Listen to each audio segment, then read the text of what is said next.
So there are 3 mistakes that are hurting your resume and killing your chances at getting more interview opportunities.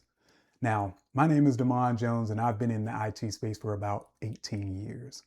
I started at the help desk, worked my way to leadership, and now I run Beyond the Helpdesk, where I help IT pros get seen so they can get paid what they are worth. Now, in this video, I want to go over how you can take full advantage of your current job role and your work history, because you're trying to get into the space. So your resume is going to be a lot leaner than someone with more tenure, but that doesn't mean that you're not ready for your first role. So let's get into it. Mistake number 1 is not taking full advantage of your current role. I had someone who I was working with yesterday, and they left off a whole role on their resume, and they did it because they didn't see the value in it, right? The role was a call center job at a travel agency, but he just lacked the info on the fact that you were still at a call center. So that's my background. And that's what I started drilling him on, because there's so much value there that he just didn't see and didn't know was there. So I'm hitting him with questions like, man, like, so you should know what talk time is, right? Like your average talk time. It's like, yeah. I'm like, let's get into your metrics. I'm sure you had an SLA. It's like, yeah. Like, what was your average talk time? How many calls did you average in a day? When you're on hold, or when you put a customer on hold, how long can they be on hold? He has answers for all of these. And I'm like, so if you get into a help desk call center, you're already ahead of the game. And it's things like that where people trying to get into the space, they miss those opportunities because they think, or they believe, that everything has to be about breaking down a computer in 2 minutes and putting it back together, or knowing about everything that you can about Wi-Fi. It's great to have that information, but there are a lot of skills and a lot of tasks that you work on at current roles that you might be in that might not be the most technical, but it is valuable. And, you know, we're adding that to his resume, and he's starting to see that now, but I know it happens a lot. So if you work with queues, or you work with quotas, you have customer reviews. That's one of the things that he was missing. He gets customer reviews after every call. That's your CSAT, or your customer satisfaction score. You're going to have one. So think about those things. See where you might have it in your current role, so you can put that on your resume and add value to it. The second mistake is leaning heavily into buzzwords. Now, buzzwords drive me crazy because they don't really explain anything.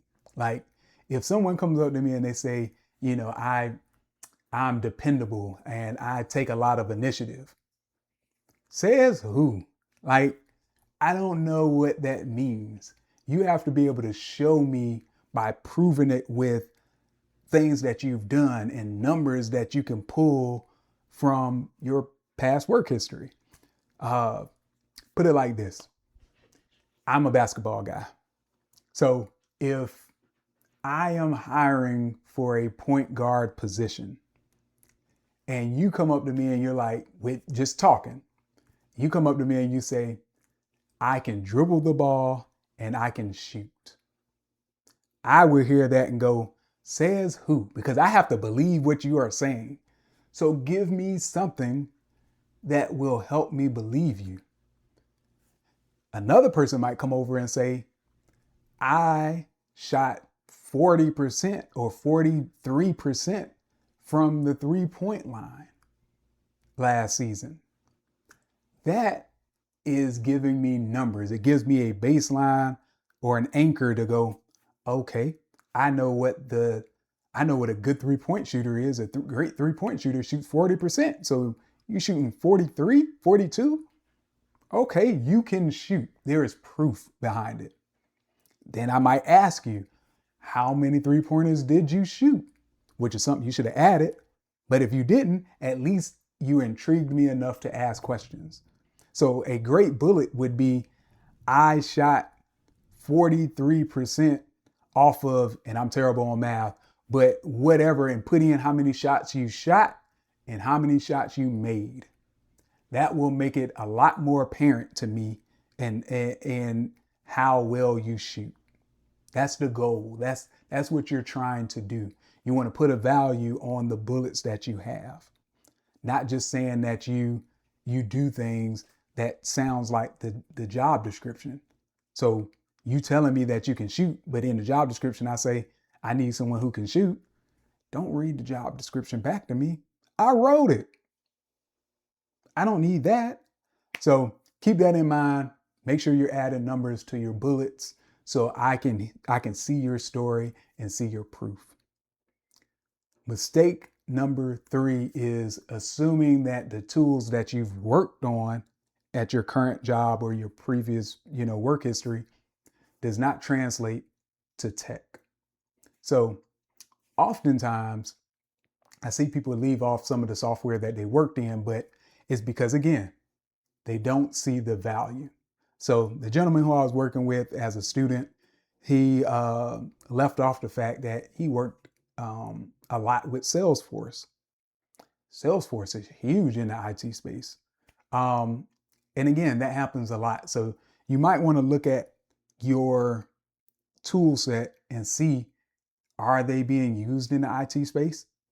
And even if they're not, think about the underlying question. So like a lot of jobs will say, we need someone with Zendesk experience. Why? It's a ticketing tool that you can use. And if you've used ticketing tools at other jobs, write that down because they want to know, are you familiar with documentation? Are you familiar with logging a ticket? Are you familiar with looking through the ticket history to see where repeat issues may have come up?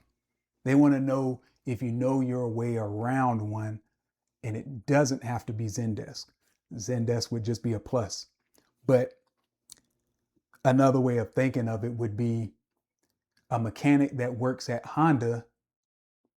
They could easily go and work at Toyota or Ford. Like the only thing when you move to another job that you're trying to learn is their way of doing things, their processes, their procedures, and the different tweaks in the tools. Because you're going to have different tools no matter what. You're going to have different tools at the job if you stay there long enough. Like the job that I'm at, we've moved from Zendesk to using Monday as a ticketing system. We went from another job I had, we went from Lotus Notes. I'm showing my age. We went from Lotus Notes to using Microsoft Outlook to using Google, all in the same company. So just keep in mind that a lot of the tools that you will use are transferable. And even if the tool is not, the workflow and the things that they want to know about transfer over. So hope that helps. Again, the goal is to take full advantage of your work history because a lot of times there's details and value there that you might be overlooking. So my goal in the near future is to put together a guide that will walk you through how to pull and build proof from your work experience. So keep a lookout for that. And also just come join us at Beyond the Helpdesk. I have the link in the description below. It's a lot more information like this. I work one-on-one with individuals so I can help them get into their first IT role. So take a look. We're here. Appreciate you.